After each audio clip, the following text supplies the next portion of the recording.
what you do in your sport opens other doors, and I was happy to take up as much of it as possible. So, for instance, I've had, well, it's getting close to 16-year relationship with NIIT. We've done some very interesting things together. One of the things we started 13 years back was the Mind Champions Academy, which we put into many, many schools. Besides that, I have done endorsements for other companies and things like that, but always with the restriction that before a tournament, I like to block a few days on either side just to try and get into a situation where your head is thinking about chess, let's say, at least 90% of the time. And that's very difficult when you're distracted. So with NIIT, and for instance, with NIIT Mind Champions Academy, I arrange my school visits to promote the game because of the game's obvious benefits to students. I time these visits with lean periods in chess. And so I try to work my calendar like that. But I have to remember that it might be fun extending yourself 1 year, but if that means your chess suffers, then how does that help? The second thing, like you said, I'm traveling a lot. And a lot of the tournaments don't happen in India, which also cuts into the time. So it's not that I was unenthusiastic about it in any way. I took the chances I could, but there were certain limitations I felt I had to work under. Anand, a lot of people always wonder what chess is really a function of. You know, is a person who plays better chess than you necessarily more intelligent than you? Does it mean he has a better memory than you? Does it mean he has a better instinct than you?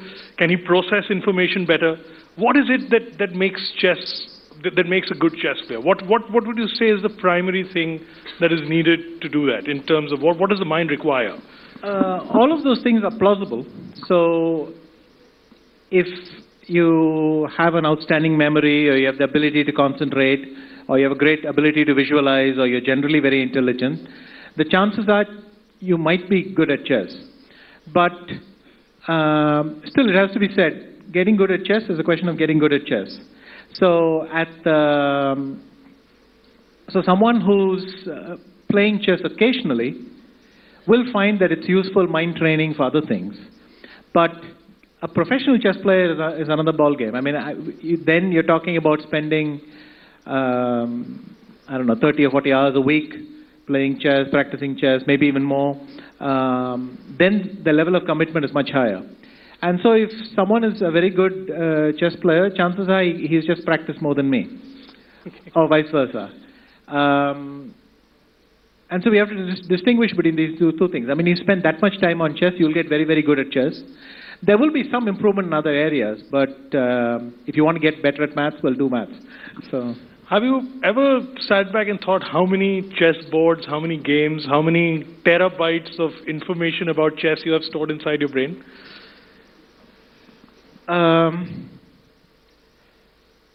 There's obviously a lot there, and many times it's funny, I will recall stuff during a game that I didn't recall for a very long time.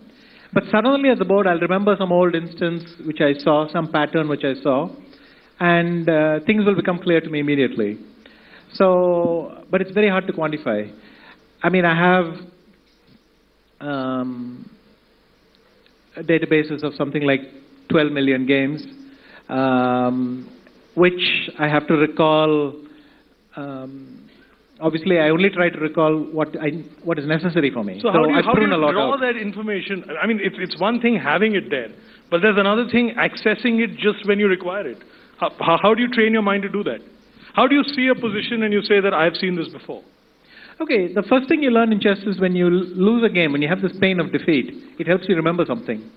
There are games I've lost when I was 7 or 8, and I still won't make that blunder again because just when I'm about to make it, I'll remember that guy's face or something. So the first thing is pain of defeat, emotional. Some things are either painful or happy, but you'll remember them all your life, and at least generally you will avoid them unless they come in a new form. The second thing is to remember stories. If you remember a key idea or a pattern because of a story, then you associate the story with that. And these are normal memory techniques. I mean, you'll often find People remember something if it's associated with a certain color or a certain context. You know, it's a similar pattern. But in the end, it's about seeing the stuff over and over in regular intervals. If I see something today, then I see it day after, then I see it 5 days from now, I'll recall it pretty well. So it's about reinforcement. Can we then give you a little bit of a test? Sure. Okay, so I'm going to show Anand the chessboard, and I'm going to ask him if he can identify which game it is. Yeah, should I put it up on the...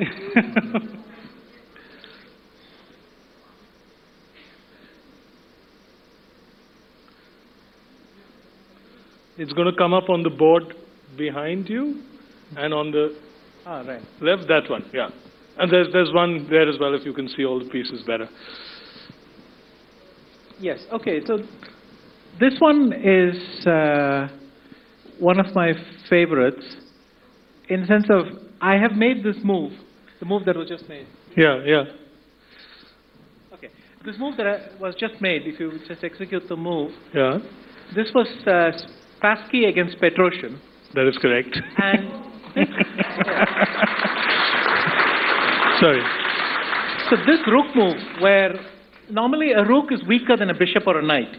So by making that move, making that move is in fact a sacrifice. You're giving up something more valuable for something less valuable. But in this special case, it helps black improve his pawn structure, and that's why I remember it. It's an idea I've used myself dozens of times, so it clearly made a big impact on me. And that essential pattern, those two pawns and the rook in the middle, is all I need to remember, that it's Spassky-Petrosian. Okay. What about this then? This one I remember is Petrosian-Botvinnik. That's correct. Okay, can you tell me which year it was? 63, India match. Not this one. The one no, this one, sorry. No, this is another one. Okay, if you go to the next one. Yeah. This is Petrosian-Botvinnik. Here the thing is that the white knight is sitting on a central square where it can't be touched. Yeah. If you just hold the position for a second. Yeah. Sorry. Yeah. This knight is sitting in a central square where black cannot attack it with a knight. And that is how I remember this game. It was always taught to us in a way that, you see, this knight cannot be attacked by a pawn, therefore it feels so invulnerable, it just sits there the whole game. Which is in fact what happened in that game, and which is how I recall it. That's incredible. To better demonstrate Anand's skills, we'd also asked him to send us some data that would help us understand how his mind works when he sees a particular position on the board and then applies a game that he'd seen in the past and sort of applies that information to play his game. So Anand, would you like to give us a little bit of a demonstration of that? I have it saved here.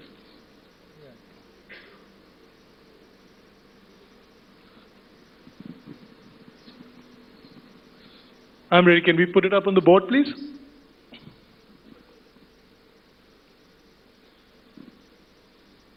Yeah, there it is. Yes. Okay. This I remember very, very well indeed. This is Alekhine against Irve in 1937 in their second match. And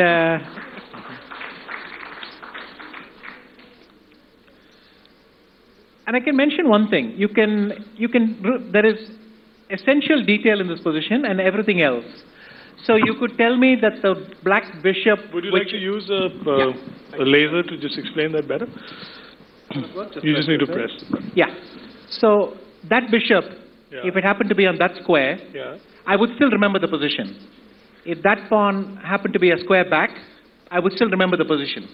The essential feature of this position is that queen, that knight, that queen, and the king. So now if we make the move, so what white has done, queen h8 check, the queen sacrifice. Should I just show it once again? Yeah. The queen is moving. So the queen goes up the board giving check. Black is forced to capture it.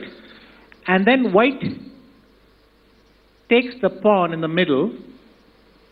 And this is the point of the combination. It attacks the king and the queen.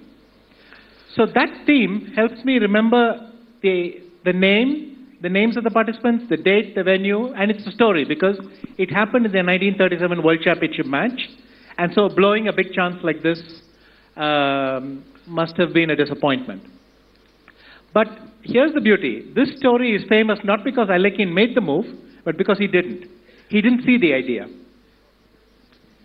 Now, if we go to our next game, yes.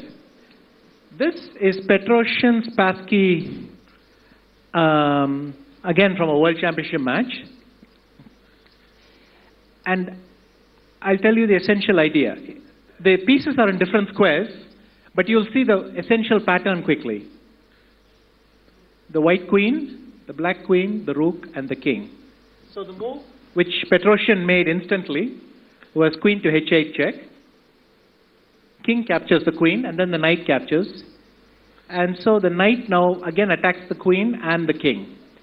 In the earlier game I showed you, that queen was there, but essentially it's a story of a knight attacking a king and queen at the same time. Petrosian found this, and in fact he played queen h8 and he resigned, and Spassky resigned.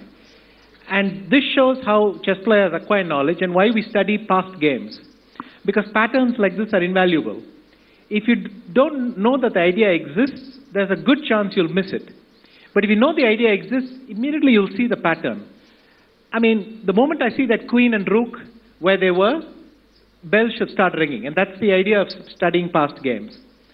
So you can see that a pattern repeats itself. I'll now take you to one more game.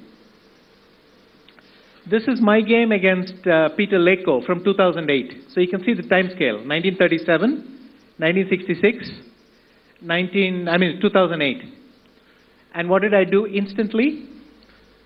I played queen h8 check. Here it's identical. The knight is in the same square, the king is in the same square, the rook is in the same square, and the queen is in the same square. Sorry. If black captures the queen, which he's forced to do, then white captures the rook, and the same idea again. The knight attacks the queen and the king at the same time and wins. Here, what is essential is only these four pieces. Like I said, you could show me the position with some other feature on the queen side. You could move that pawn one square back and that pawn one square back, and I wouldn't know it. But the essential information helps me tell you when, where, who, and helps me find the idea. So very often when I see a position, I can see what I should do instantly because we study past games. Anand, how much has the emergence of computers and all these things being available to you instantly, constantly, all the time, changed your sport over the last 20, 25 years? I mean, it's night and day. Computers have brought this forward so much that, for instance, when I was growing up, in order to acquire the experience, people used to say, well, he needs about 7 or 8 years of experience and then he's ready to challenge for this or try for that. Now, you think 6 months. Because computers they collect all the information and they present it to you instantly. And if you have any doubts, you don't need to discuss it with another strong player. You can just ask the computer, because very often the computer itself will give you the answer. And in the event you need to talk to another player, you do it online. You do it on Skype or with a phone. Whereas there are years I remember where I had to write down the stuff I wanted to ask someone and wait for the next time we happened to be in the same city together. So the kind of way you can consult and ask questions and clarify your thoughts has changed so much that people get much stronger, much younger. When I became a grandmaster at the age of 18, I was the youngest grandmaster in the world. Now I would have to be 11 to be the youngest grandmaster in the world. So that age is descending fast. And in fact, chess is getting much, much younger. And one of the reasons is because of computers. The other thing computers have done is to level the geographic playing field. Once upon a time, if you wanted to become a good chess player, it was ideal to be born in Russia. If you couldn't be born in Russia, if you had to be born in India, Chennai was a good bet, and so on. Now, it doesn't matter. You can be in some island in the Pacific. It'll still hurt, the lack of contact, because you won't make the initial friend and you won't interact. But a big part of the gap has disappeared, which is why the top 10 now is filled with players from countries which never had a top 10 player for the last 100 years. So you can see how computers are changing the game. But are they robbing chess of the human element, or does matchcraft still have enough of that? I mean, chess also needs to be about emotion. It needs to be about feeling. It can't only be a mathematical algorithm, because then, a very essential part of what makes sport will disappear. Do you think that's going, or do you think it's just used as a tool? Or is it slowly taking over the sport? Not at all. There were fears expressed along these lines some years back. But the point is, as long as chess is a sport between two humans, then the human element is there. Of course, if you play a computer, then half of that, in fact, that is absent, because you can't have emotions on your own. So playing against a computer is depressing. But the point is, computers have gotten so strong that nobody plays against a computer anymore. In 1997, you needed a supercomputer to beat the strongest human on the planet. By 2000, your laptop could do it. By 2004, an old laptop could do it. Then your mobile phone couldn't do it for a while, and by the second or third iteration of these things, that started to happen. And soon, your kitchen table will do it, your fridge will do it. It's not going to be fun, because computing power is going so fast that outcalculating us is no longer a challenge for a computer. But what computers have done is to show us how rich the game is. Because there are many positions we were not able to explore because they were so complicated. So we were doing it in our own slow way, which is to play a game, see what happens, play a second game, see what happens. But computers have opened up so many things. They also close a few doors, but they open far more than they close. And at the moment, I would say chess is richer than ever before. Anand, is computers at the heart of your recent rivalry with Magnus Carlsen that's going on? We've witnessed you play 2 world championships. You've lost to him on both occasions. And, in some sense, people say that you're the last pure champion. Because you came at a time when there were no computers. You didn't have the kind of aids that they have. While Magnus Carlsen is a creature of today. He has his aids at his disposal all the time. So is this a battle between the old and the new in some sense? Yes, there is a generational shift.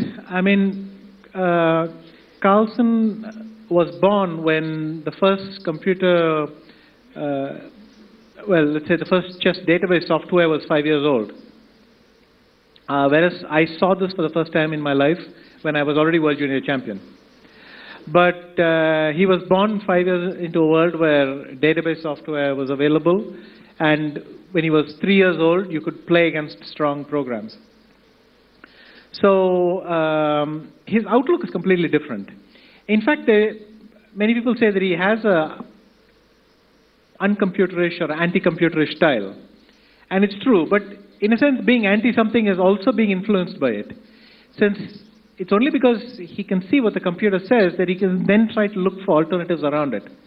So, and youngsters are getting much, much better with calculation. They're much more creative and imaginative because they have so many examples of unusual moves that the computer suggested that over time it's accumulated in their head. In the same way that I had to look at these classics to get interesting ideas, well, their pool of ideas is much bigger because computers are generating it at an incredible pace. So these days, like I said, chess is very, very rich, and you find very interesting new ideas coming up all the time. But you're right, there's a big generational shift there. Chess has been a sport known for its great rivalries. You had, Fischer and Spassky, Karpov and Kasparov. Do you see Anand and Carlsen becoming the next great rivalry in chess? It could be, but I've got to win the next candidates for that to happen. So I will play that in early 2016. The date and venue haven't been fixed yet, but I assume it will happen at that time. And but I have to say that's a bit simplistic because clearly the field is more crowded than that. We don't have Karpov and Kasparov essentially had the world to themselves for a few years. We don't. The field is much tighter now. But it could be. I mean, I could play a match with him again, but I'll have to win a candidates first for that, and so that'll be the first challenge. I mean, after these two encounters, have you reached a point where you feel you're not going to be fully satisfied until you can master him in a head-to-head tournament? Yes, obviously if someone bests you twice, it gets on your nerves. I won't pretend otherwise, but sure, I mean, I'm still motivated to try, and it's also, I want to just see how far I can go, because there are so many new things happening in chess that essentially I would say that I'm still fascinated by chess, and there are things that I don't understand, and I'm curious to get to the bottom of that, and if in the process I become a better player, then well and good. Is that what keeps you going? I mean, people have been talking for the last 3-4 years now that how long is Anand going to play for? He's in his 40s now. How long can he continue? Is this the reason why you want to keep on? Because you're still learning new things on the board? Yes, very much. I think the problem is now because chess is getting so young as a sport that people in their 40s are seen as outliers. But I grew up in a time when someone in their 40s was expected to peak in chess. So it's a strange idea that people then automatically ask you this question. But yes, I would like to play, and in a way it's challenging. You want to see if you can compete, and you want to do that as long as possible. But Anand, does your game change as you grow older? I mean, when you're playing a physical sport like cricket or football, you're basically practicing every day. Everything that you do is part of an instinct. So, if the ball is here, Sachin Tendulkar is going to cut it to the boundary for 4 runs.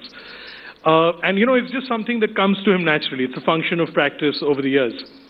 In chess, which is a mind game, as your life is changing, you're a young boy, then you grow up, then you get married, then you have a child, Akhil's a young boy now.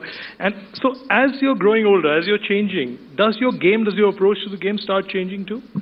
Of course. First of all, the pattern is the same with chess and other sports. You evolve, you constantly evolve, and that's true with chess. Second, there is a physical toll in chess. I mean, if you play 6 or 7 tough games, you will be exhausted halfway through the tournament. So a lot of my training goes into physical training as well. I go to the gym and I keep a regular schedule because I know that otherwise I won't be able to deal with the tension at a tournament. And that is also one reason that chess is getting younger, because the increased number of tournaments and competition means that careers are getting a bit shorter. But the rest, it's all instinct. I mean, I explained it in slow motion, and I gave a very, very simple example with the queen going to the corner square, just like Petrosian's games and Hervé's games. But that process happens instantly when I play. And I'm also doing things by reflex. I mean, normally when I see the knight, the queen, and the rook, I immediately think of that move. And like this, there are millions of patterns. I couldn't list them out for you, but when the position comes, I will see something.